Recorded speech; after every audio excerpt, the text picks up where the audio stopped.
Hey everyone, we're happy you could join us for today's session, Advanced Techniques for Testing Responsive Apps and Sites, with our speaker, Akrit Prasad.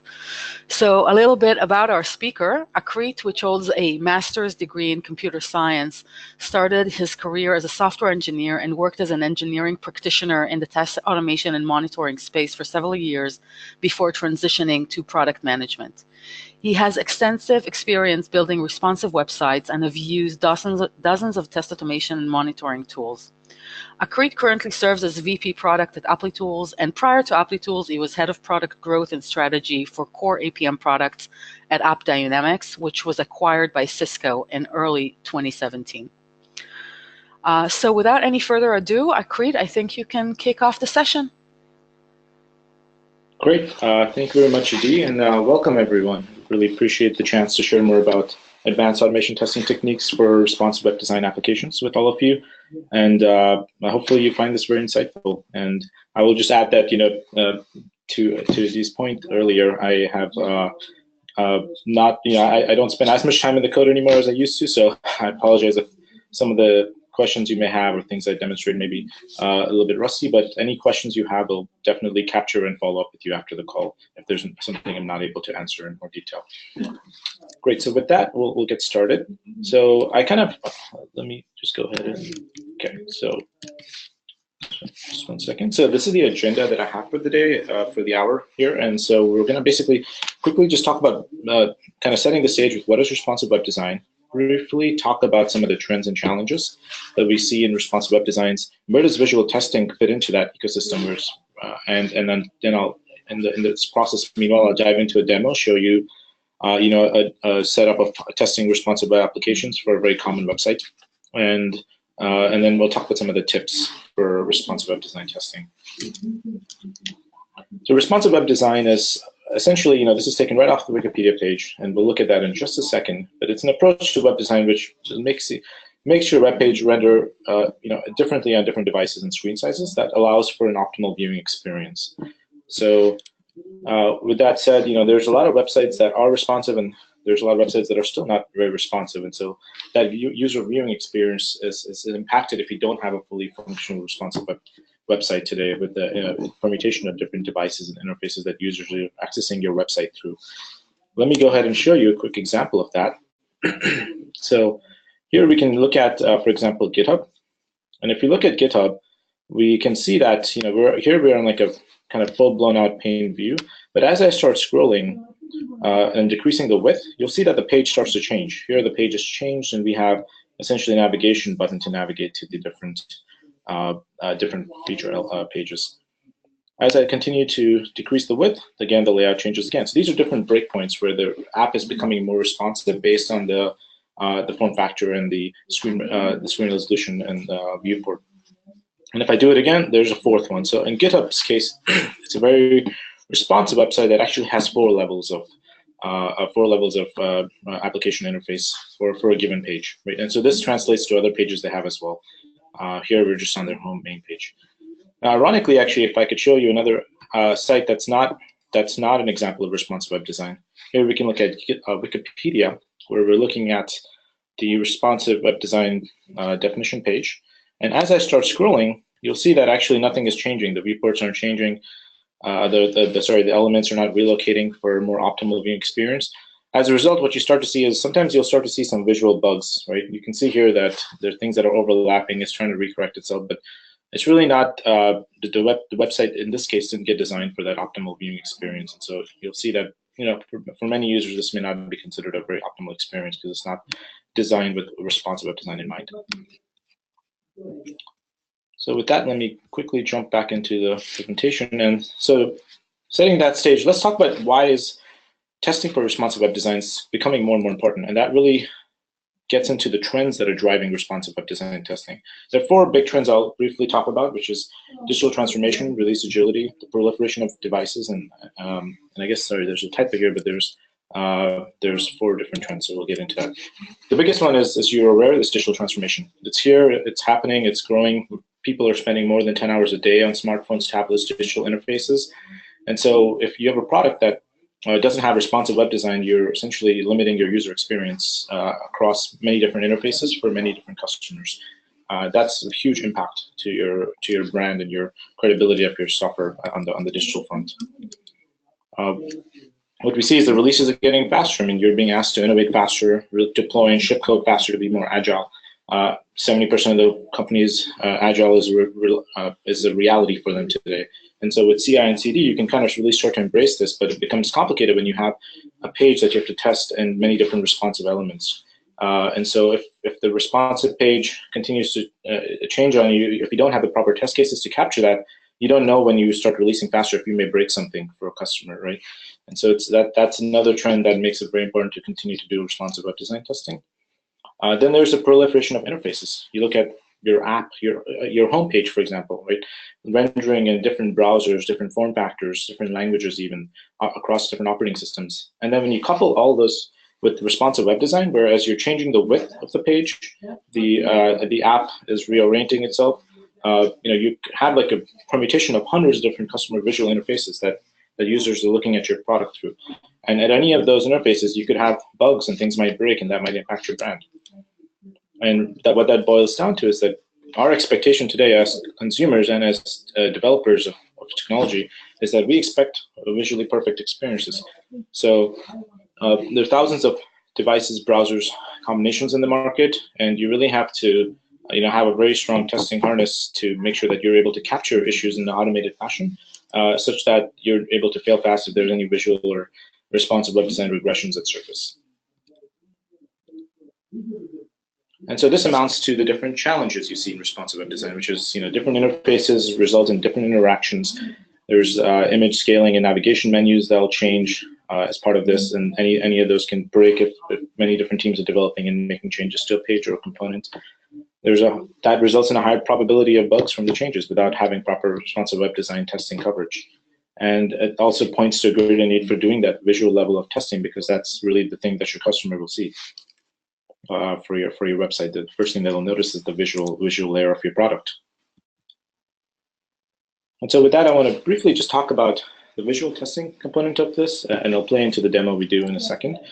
Visual testing is, how do we classify it? So visual testing at a very simple level is basically an activity to validate the user interface, to make sure that your users have a visually perfect experience. So in other words, it's kind of testing the look and feel of your application. And there's many types of visual bugs that can show up in all responsive web design sites. For example, there can be layout issues, context can be overlapping or not properly displayed to the point where it's not legible or readable for a user. There can be color changes, there can be navigational changes, many other kinds of bugs that can appear. This is an example of some of that. So you can see here on Azure, this is the actual bug caught in production. There's another bug here where on a UPS application, you're unable to actually see your transaction data.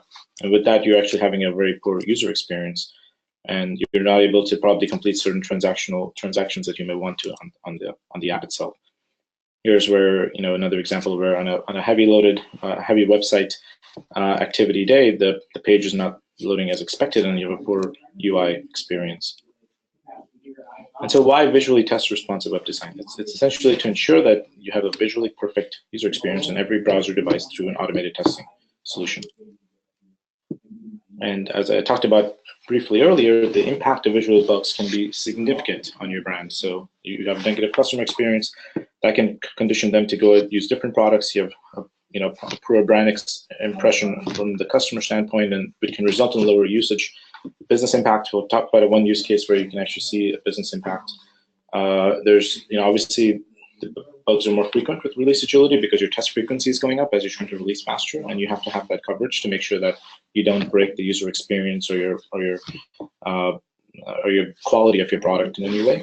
And it's certainly more likely in responsive web design applications. This is the example, for example, of a visual bug that's causing a business impact where the user's not able to go and complete a transaction. This could be an add to cart button that's missing, for example, right? Another use case of that is when you're looking at a cross-browser test, for example, there's a usability impact where a user cannot see the information or log in, and with that, they won't be able to use your product the way you want them to, or your service. And so being able to actually do a responsive web design test is pretty straightforward. I mean, the workflow is that you'll drive the application under test. you can get the visual screenshots as the responsive app is changing. You'll compare that with a baseline that would have already been calculated somewhere, and any differences that you find, you'll be able to kind of walk through those differences noted, and you'd want to then eventually update your baseline if that is a valid change, or reject the regression, the visual change noted, if it's not a valid change. And so when you start using the app to starting writing a visual test case, there's some interaction tips that when we jump into the demo next, these will be kind of in the example that I put together. You want to make sure that you're detecting the page layout within its page object. You want to, because this is important, you also want to make sure that when you build, you want to build with browser and layout independent automation. You want to avoid creating layout specific objects. So you want to be able to use the shared components. So you're not creating different objects for different layouts of a page as the site changes its view based on the width. You want to be able to reuse those shared components, because those will be the same components often that are used in different viewport sizes.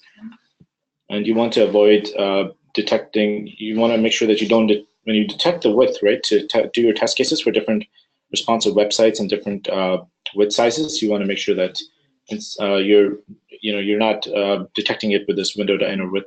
Instead, you're actually examining the page elements. Now, I'll briefly show a use case of that as well, to make sure that that's how you're capturing the proper width property. And then the other interaction tip we recommend is setting browser size by window definitely. So with that, actually, let's dive into a demo. And what the demo will actually, what we'll do is we'll go ahead and actually look at GitHub. We'll run responsive web design tests on GitHub, and we'll actually condition it to 3 different viewport sizes. So one is the base view, and as we shrink it, we'll see how the viewport changes and capture those screenshots and tests and compare that against the baseline. And here's an example where we had previously ran tests on GitHub and actually caught a visual bug.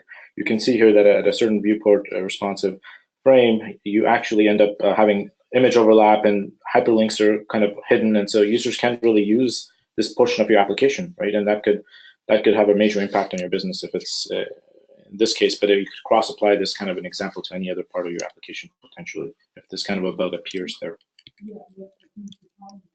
The way that we've set up the responsive web design tests is we're using Java with JUnit and Selenium, and we'll use a Chrome WebDriver to drive the test, the images, the image collection, and the screenshots. And we're using Applitools to do the visual validation of that image. So let me go ahead and actually now quickly explain what this test will look like. So if I go into GitHub, as I talked about earlier, we'll use this as one of the we'll use this as one of the responsive web design viewports. And as we start shrinking the viewport, you'll see that here we've changed the viewports change, and so this is a different responsive layout. And here the responsive layout changes again. So we're going to test 3 different responsive layouts based on changing the width. And then what we'll do is, as we'll actually take a screenshot of this, and we'll have the program scroll and take different screenshots and stitch them together and compare that versus the baseline we have, which is something we ran a couple, say a month ago. That we know that if there's anything that breaks visually, it'll surface in that regression test.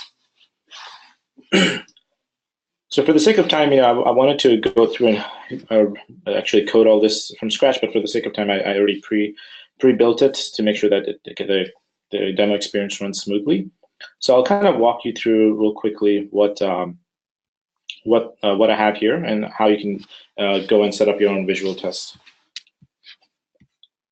So looking at this, the first thing is, I've created a class that's GitHub test. And again, I want to quickly add that, if you do this in .NET or other object-oriented languages, it's a very similar workflow with some syntactical changes. So, you go ahead and you create your GitHub test. We're extending the JUnit test case, and we're implementing a change listener. And so the things that are for being able to run your tests, we'll need a WebDriver. And when we go and start the setup, what we're doing actually here is we're essentially going to create a new Chrome driver, and we're going to initialize an Applitools object that's going to be able to collect the screenshots and send it to the server for the visual comparison of the responsive web design test. And we actually will collect all of it in a batch because, as I mentioned, what we're doing is we're navigating to all these. We're navigating to the home page, then scrolling that page and stitching it at this viewport, and then we'll navigate to a features page. We will scroll that page and collect the screenshots and stitch that, and then we'll navigate to an explore page. And so that'll be a one suite of tests, and then we'll shrink the viewport and do the exact same workflow again. What you'll notice is when we shrink the viewport now, to navigate to the features and explore pages, we'll need to use a navigation menu. And so the navigation menu is something that we'll need to program where we can actually have that as a step. We'll actually validate this page as well, because now this is it's almost like another step page that's part of that that workflow of navigating to these pages. We'll capture that screenshot as well. So let me go ahead and get back into the code real quick here. So how does this look? So once we have, we set up our test, we call this initialize eyes. What initialize eyes for us will do is we're creating an instance of the Applitools object that you can see here, and we're allowing you'll pass in an API key that allows you to look at the images later, which I'll showcase in the product itself to look at the responsive web design test. And then we're actually what is kind of interesting about Applitools is you can actually compare the images and different modes. So we have a layout mode and a strict mode and a couple other modes. We're going to use layout here. What layout does is it only looks at the layout of the page. It doesn't look at like the content. But if you do a strict comparison, it'll actually look at the content itself as well as the layout. So there's many different ways of comparing the visual regressions, and then different use cases apply for different reasons for building those cases. You'll always want to set up a teardown once the test is completed, and when you actually run your test, before we get to the responsive execution part of the test, I'll quickly talk about setting up the classes that you'll use to navigate to the different tests. So we have this abstract base page.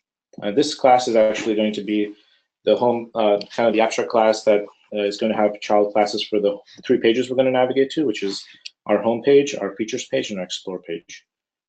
Again, there's several different ways you can probably implement and code this, but this is just one example of illustrating how you can do visual tests, responsive web design testing by capturing the visual elements and screenshots and comparing that.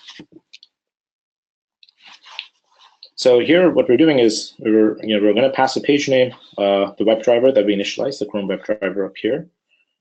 That would be in the section here. Sorry, here we go.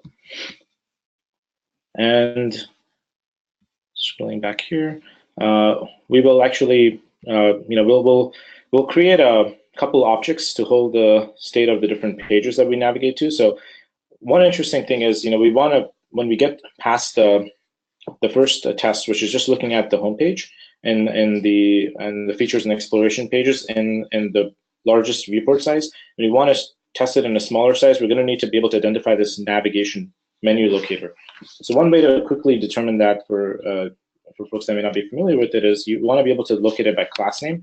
And so we'll actually want to find where this lies in the GitHub test page. So I can go back here. I'll quickly go ahead and actually have a page open here to show you, but we can navigate to the source of the page, and we can look at where this is, which class element is calling this navigation. So when you shrink it,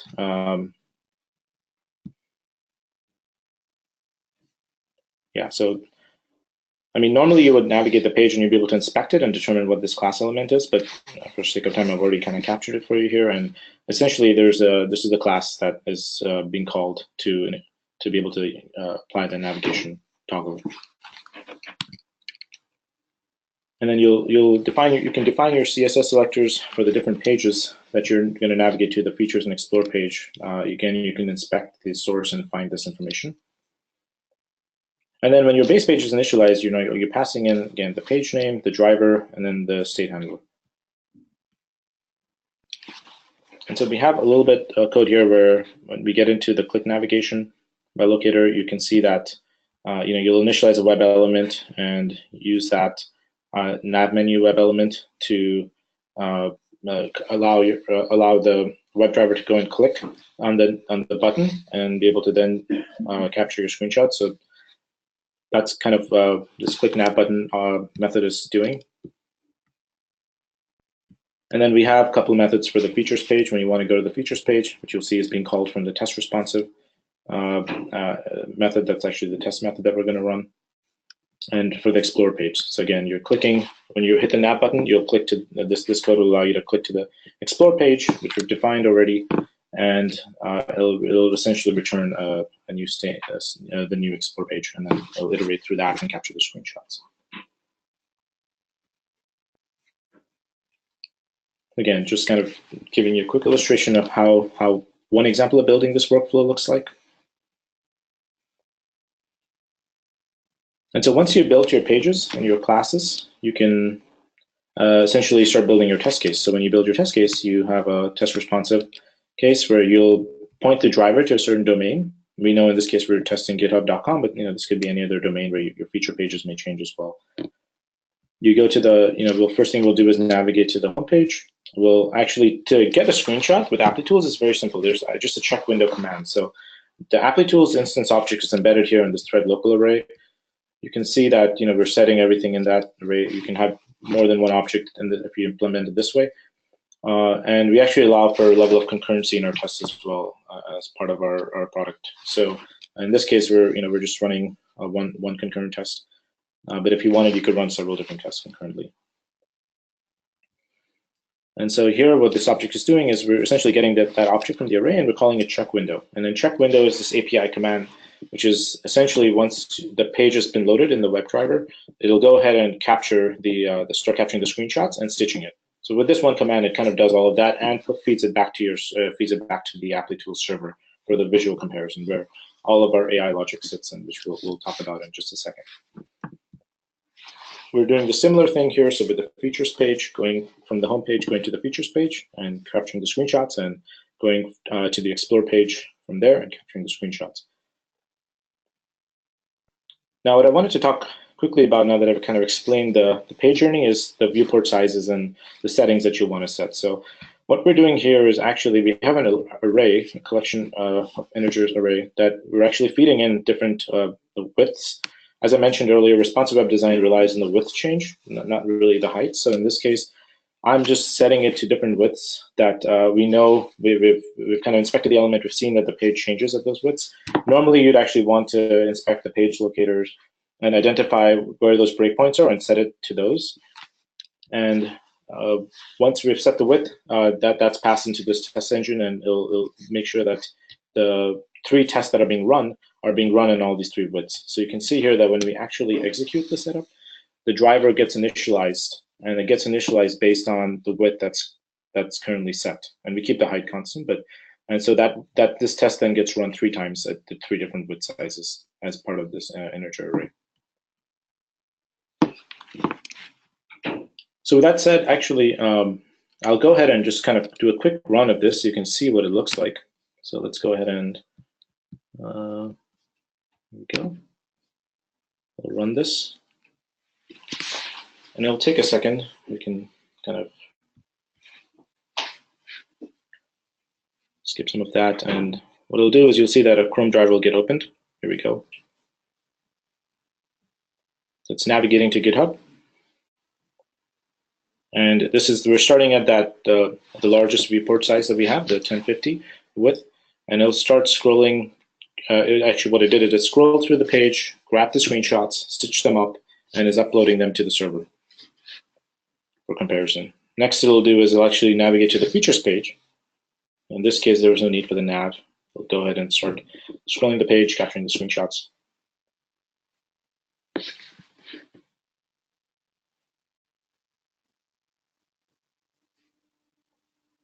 And then this will be followed by navigating to the exploration page. There's a lot of intelligence built into the SDK for being able to properly stitch the data and then feed it to the server. So as you can see that that there's some time that takes for that to happen, and then it navigates here to the exploration page.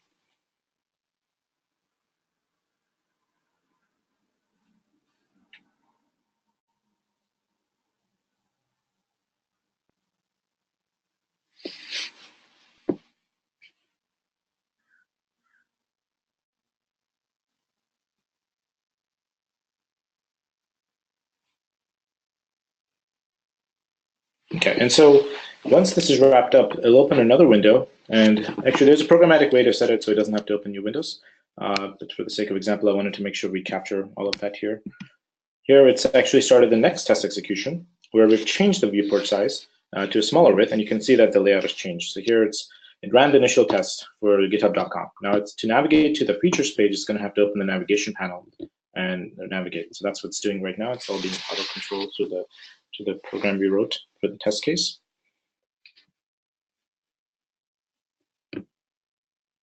And it'll go ahead and start stitching that and feeding that to the server.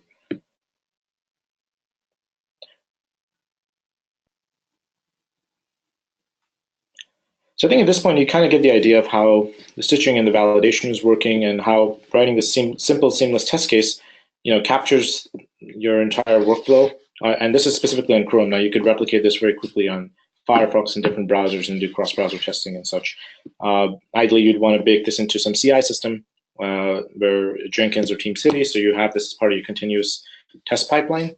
That way, if there's any visual regressions or issues noted, you'll fail fast, and you'll be able to fix it before it ships to production.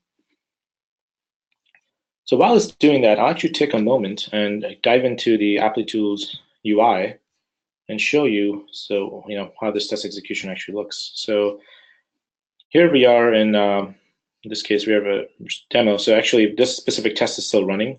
So let's see if I can.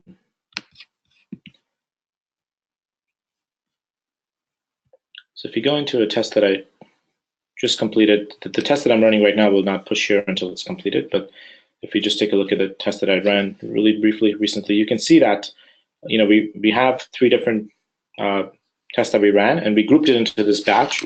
What we had done is to make sure that the tests are all part of a single execution sequence. We created this batch and we called it the GitHub responsive web design demo.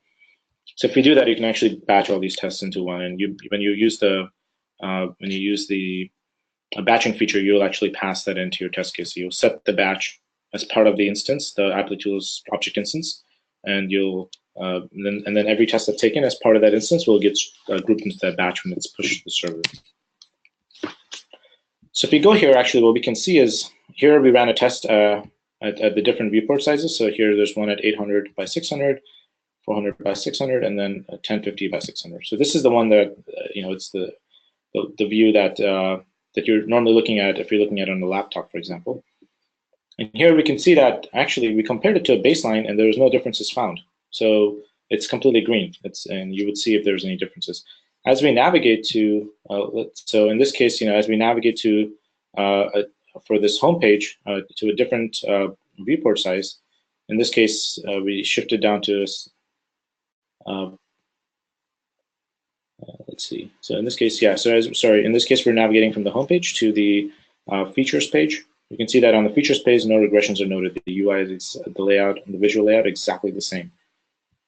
But when we get to the Explore page, looks like there's some differences that it caught, right? And so you can actually click this toggle. It'll show you all the different differences noted. And if you need, you can kind of scroll right in and see. So in this case, we can see that there's actually used to be kind of a sign up section that they've added that wasn't there before. Again, this is testing live on GitHub, so everything we're seeing is actually the changes that have probably been made.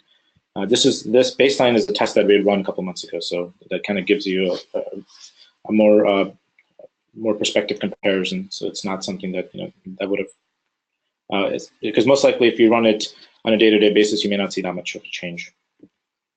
So here, this is kind of a better view, which shows you that they start trending, but they kind of included this little pop here for the test case. And then you can see that there's a couple other changes here. You can navigate through this. There's different views to look at it that make it easier to see as well. And what we can do is, given this change, we can say, hey, this is actually a valid change. This is the add and information that we wanted to see on the page, and accept it, accept the baseline, or we can reject it, saying this is actually a regression, and we need to reach out to the UI development team and figure out why this is happening on this page. Right? So this is actually a minor case of regression because I'm sure GitHub has a very intense testing team that catches things. But in any application, anywhere the code changes can break. So and that can impact the visual layer. So that's something that you always want to have coverage for. And so if I go back to this view, what I also wanted to quickly show you is that it may be that you may have some content that is dynamic, and what you can do in that case, you can actually create an ignore region, or you can put kind of a region over that and say, hey, I want to ignore anything that's in this part of the screen because I know that an advertisement will be placed there, which can always change as soon as you reload the page. So I don't want that to fail my test, right? So there's a lot of that capability to ignore. And that ignore region can also be a floating region where you can kind of set it so you can actually float the space.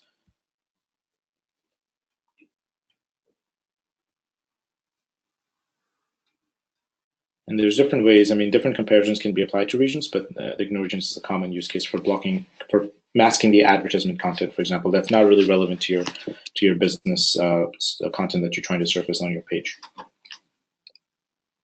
And if you actually found an actual issue, you can just go and start. You can add a remark, and you can comment and say, actual bug noted, right? And then if you had to CC someone, and you can create the issue, and you can.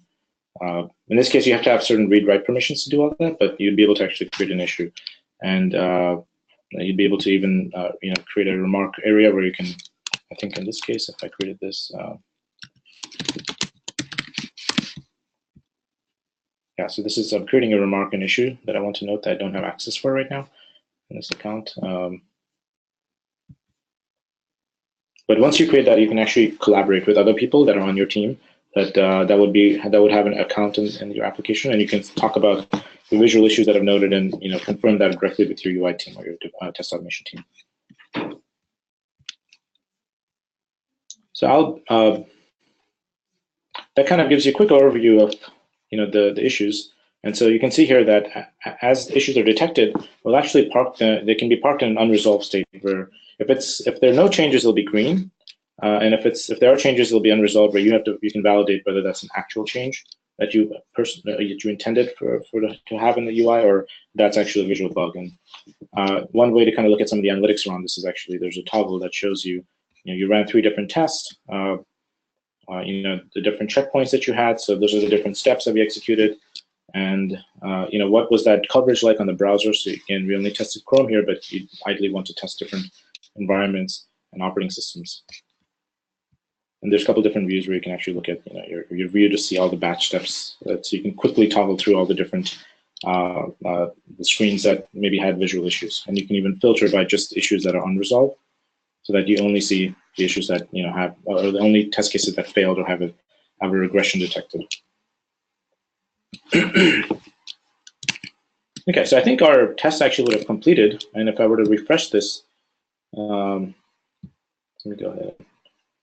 Remove that filter and just refresh. You can see that this is the test that just ran. This is 11:27 a.m. Pacific time, and looks like okay.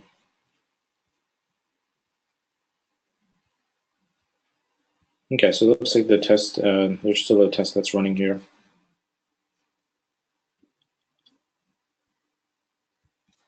But it would essentially, when the test is completed, I think it may have been. There might have been an issue with the test running just because I closed the window, but and that can be settings that you can change in your Chrome WebDriver. But it essentially would run the same test against the same baseline, and it would compare it and make sure that if there's any visual regressions noted as part of your test cycle, you would catch it. So I think here, I believe it was paused, and now it's going and continuing the test that was kind of in a pause state. Great, so with that, I wanted to get into some of the other tips, so really the tips we have for being able to effectively do responsive web design testing.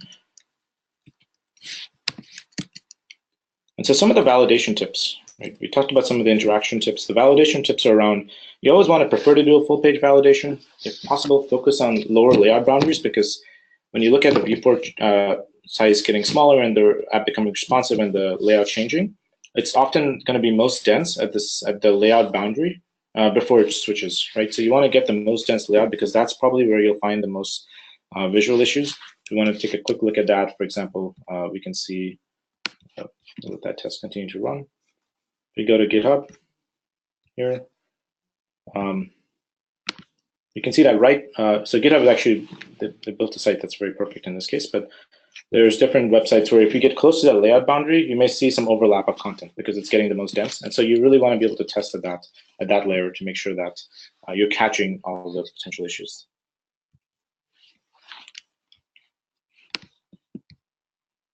Okay, and I'll continue to run. You want to make sure that you don't abort your test and validation failures. You're able to capture the full page screenshot and get all the details needed as part of that test failure. Prefer to always use real browsers if possible. I mean, you can, versus like headless browsers, because when you emulate on a real browser, or when you're testing on a real browser as opposed to an emulator, all the content and assets that load up will be exactly the way your customer, for example, would see it. Whereas a lot of that can be masked or in an emulator, and you may not get the exact viewing experience that a customer would see to catch all the visual issues as part of your responsive web design test.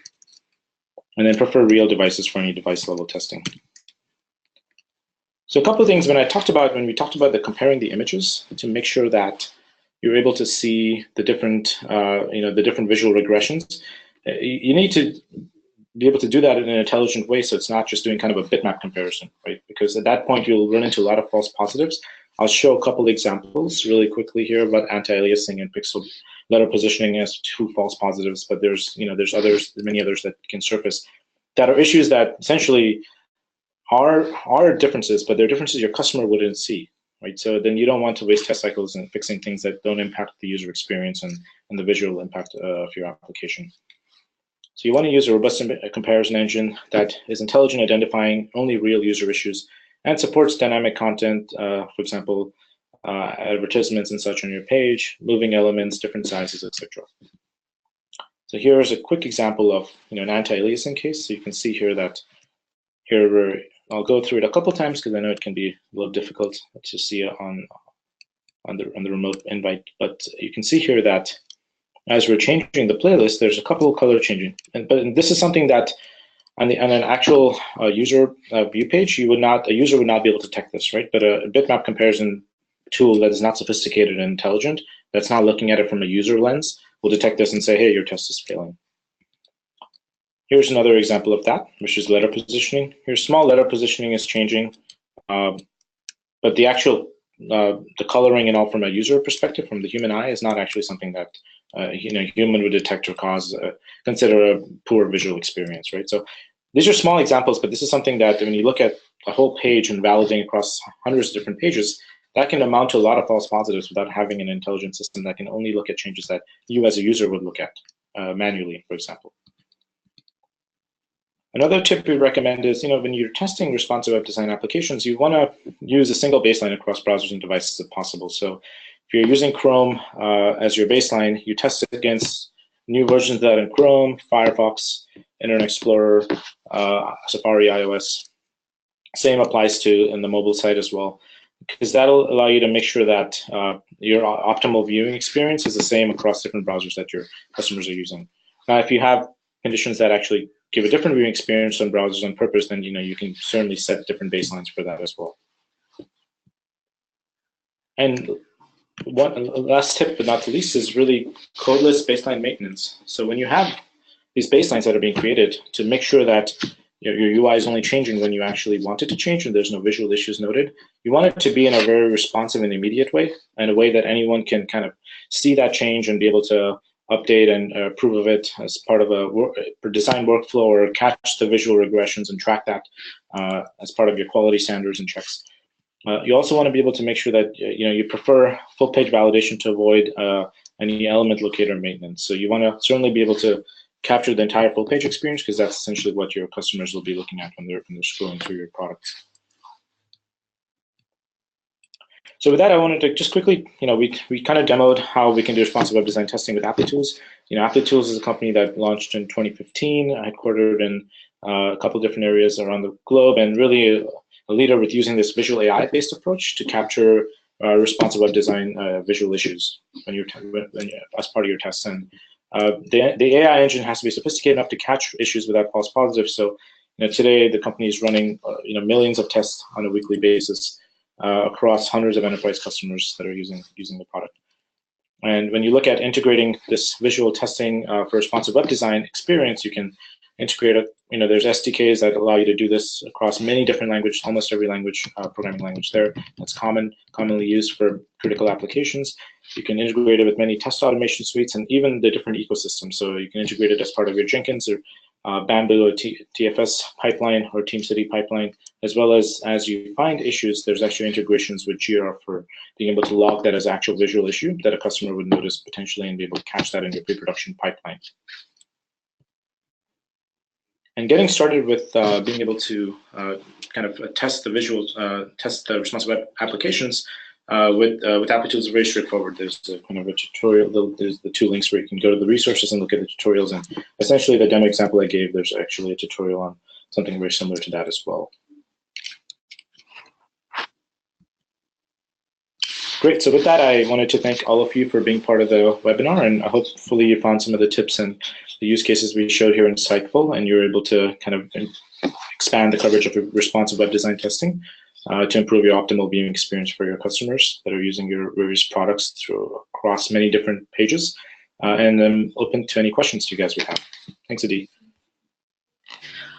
So first of all, Akrit, thank you very much. And yes, we do have a lot of questions, and we'll just take them one by one until we're out of time.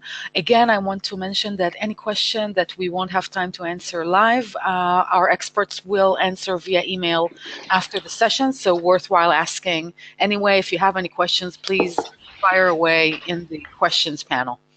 Okay, first one. Why prefer real devices, to test on real devices, for a site that is rendered via a browser as opposed to a native app? Can't simulators or emulators sufficiently run a browser and render a web page? Yeah, that's a great question. So, there's a lot of testing, of course, that happens for simulators and emulators. And what we've come to find is that you almost always, depending, because of the kind of the heterogeneous page viewing experience where there's different elements and different services that are loading dynamically. What we found is that in emulator cases, oftentimes the assets as they appear, sometimes as they're loaded, are not always behaving the way that they may on a real browser. And real browsers also have a lot of third-party integrations behind the scenes and constantly updated. And so your emulator may not capture some of that visual use cases, right? So you want to be as close to the user as possible when you're testing it.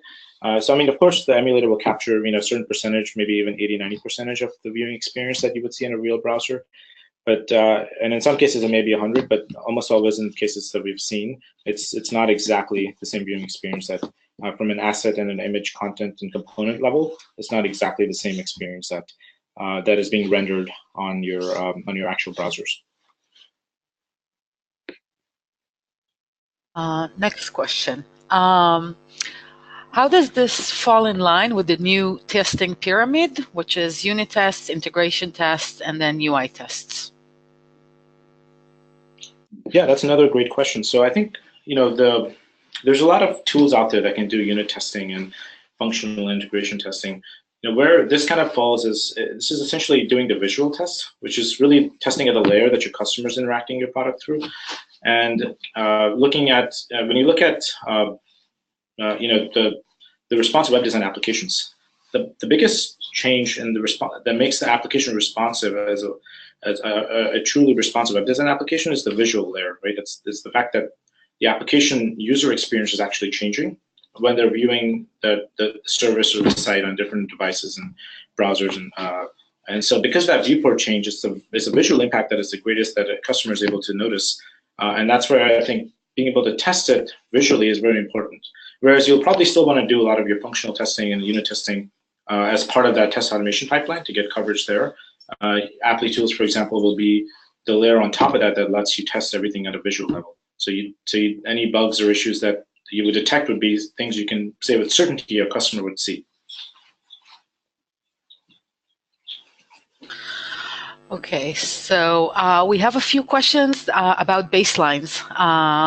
The first one is, could you please elaborate more on the baseline browser selection and version as they are changing rapidly? Yeah, so the way that we do baselining to us is confined to a couple different distinct parameters. One is your batch your app name and your test name that you'll give, that you'll specify your test through. And we also look at, for a distinct baseline, we're looking at the browser, the operating system, and the viewport size. And so those become, as you saw the different images as I was going through the GitHub example, you saw that in the main GitHub page, each step had different images, and those images are all different baselines that are tied to that test execution. And the batch had 3 different tests for all the different responsive web designs that we were testing. And so your baseline, and there's a way to do the cross-browser baseline testing, which we didn't show here, but you can actually set a baseline name. There's documentation on how to set that up and actually do cross-browser testing very seamlessly with the product as well. In this case, we were just, for the sake of time, showing it on Chrome, so there was no reason to show that here. But baselining essentially is distinct to those parameters. And so anytime that a new image is taken that doesn't identify with those parameters, it'll create a first new image, and it'll become the baseline. And then every time a subsequent image is captured, that's part of that app name, test name, viewport, browser version, and operating system version, they'll map against that specific baseline created to identify any visual issues. And the way we detect the regressions is a very sophisticated deep learning AI-based algorithm that is basically extremely intelligent, continuously evolving and learning based on the millions of data images that we're continuously evaluating and looking at, to be able to detect only issues that human would notice. So another question about baselines. Should we take the screenshot as a baseline, or does the system capture the screenshot by itself? Yeah, so the system will capture the screenshot itself as you're using the APIs to drive it. What you do is you run this check window command that I briefly showed in the example, and that will go ahead and initiate a set of executions under the hood with the API, which actually captures your screenshot and uploads it. Now, when you set up your example in this case, right, or your test case, you'll specify an app name and a test name in the browser, and you're passing all these parameters into the Applitools object, so the API knows that these are the parameters for that screenshot, and then it'll reference that with the server to make sure that is there a baseline already existing for this specific test? If not, then it'll create a new one. So I hope that answers the question. Okay, can more than one run, and thus multiple ICE sessions, be aggregated into a larger batch? To group test into a batch, do they have to come from a single runner and a single session? So yeah, you can definitely group different sessions into a batch, but they have to be from the same API and the same user. And so what we normally see is, with many of our customers today, they're running hundreds of tests per batch, because you want to get that. When I talked about for a given release, that's part of your CI pipeline testing. When you look at the different permutations of UI user interfaces that your customers are going to interact your website and your product through, that amounts to potentially 200-300 different kind of test cases, right? So when we normally see is, in this example, it was a very simple example, but normally we'll see dozens of test cases, sometimes hundreds of test cases that are built into a specific batch as part of your CI pipeline. And so that way you're looking at a batch level data, and you can actually see a lot of the analytics around it and your coverage and your failed and potential failed or unresolved tests, and also the past tests. And you'll be able to, using that level of analytics and data, dive into which tests have the issues that need the most consideration. And we actually have a feature that lets you assign different tests to users as well. So if you have, say, 200 tests and you want to assign different tests to different users that are responsible for validating these changes, I didn't get a chance to demo that, but there's a way in the product very seamlessly to assign tests to a specific user and be able to do that. Okay, we also received a lot of questions about dynamic content. So how do you deal with animated transitions? Can you ignore parts of the screen that have dynamic content or changing content? Yeah, that's a great question. So I briefly showed this during the example, but there is a way to set up an ignore region, and you can set it up programmatically through the SDK. We didn't have that in this example for sake of time, didn't get into the SDK details, but there's an API to do that, or you can do it directly from the UI itself. So when the image is uploaded to the Applitools server and you're looking at the differences, you may find that, hey, there's a a regression that we're seeing, but then you find that it's because this is an ad and the ad keeps changing every time we test. You can actually put an ignore region on that through the UI itself, and next time whenever the tests are compared, the server will just ignore that because it knows that's kind of some dynamic ad content that keeps changing. Having said that, we're continuously investing a lot into our pattern recognition algorithms and different kinds of algorithms for AI improvements to be able to more dynamically detect ads and the coverage of, sorry, not ads, but the dynamic content overall and the coverage of that. So there's a lot that you can do with the product today, and there's a lot that's coming as part of expanding the coverage for dynamic content.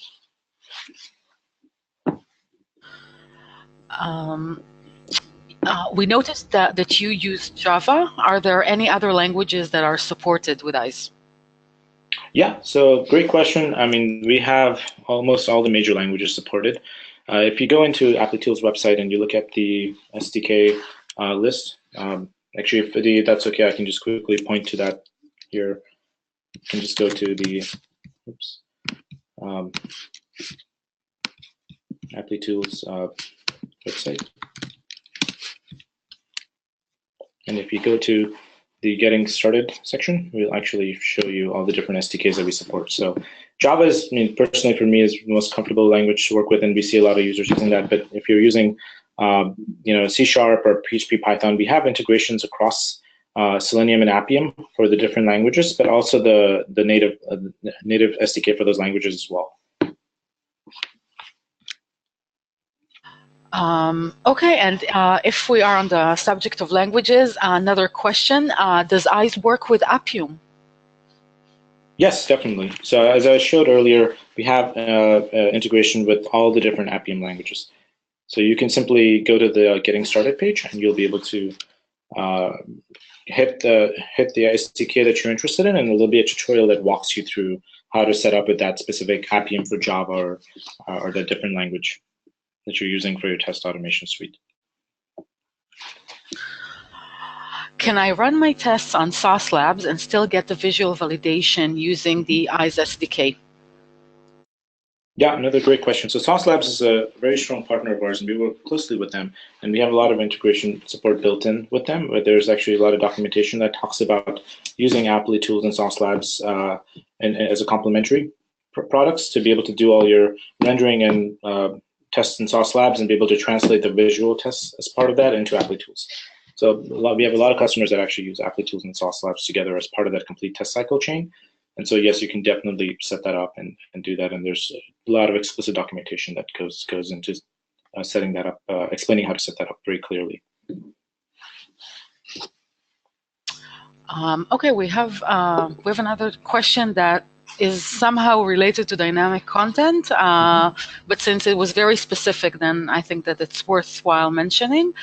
How does Applitools work with change of colors of images and elements on the page, and does it flag it as a difference? Yeah, definitely. So coloring is a kind of visual bug. It's one of the visual bugs that we identify with, in addition to layout bugs and navigation bugs and content bugs for the content might have actually changed. And so, yeah, coloring is certainly if the coloring, for example, in your page changes from red to green, you'll capture that as the AI engine will be very smart to capture that because, again, that's something that a real human would see. And we want to surface that to you so that you're able to capture that as part of your new change to validate that, hey, this is actually a valid change that we wanted to prove as part of our new UI, or if it's actually a regression that's surfaced through some code change somewhere in the pipeline. Is there any way to create a baseline from a file to run on a page to compare content? Yeah, so that's another great question. We have actually our support team, which is very hands-on and has actually built a kind of a extension offering that allows you to upload an image. So there's actually, you can go into Applitools and look up kind of image uploader through Google, and you'll be able to find the link to it.